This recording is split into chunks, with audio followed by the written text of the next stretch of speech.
corner. Kuya to dahil mas maagang nagsimula to sa NCAA. Leonard Bimbot ang kilo, the little chief representing Arellano University, and of course nag-champion siya sa NCAA, nag-champion siya sa Studio of Champions, magcha-champion kaya siya dito sa Victoria Sports Tower. Malalaman natin yan. Mark the Ant-Man Cruz from Colegio de San Juan de Letran.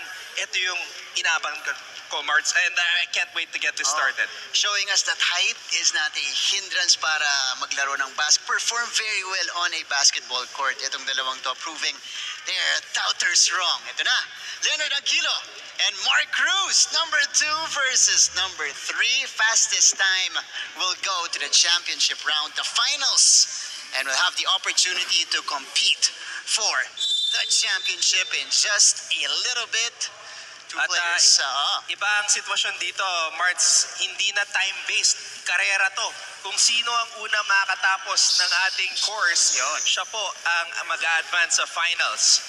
So it is Anguilo kontra Cruz. Head-to-head matchup here.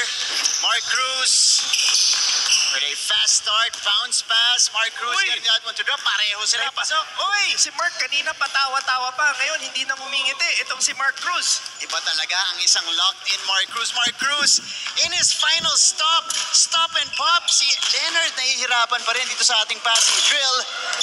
Third attempt for Mark. Too strong.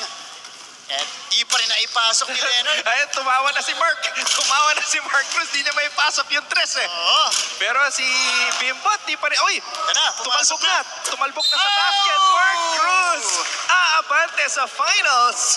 Wow. Alam mo, nandiyan pa rin yung Mark Cruz magic. Marks, nandiyan pa rin. Iba pa rin talaga.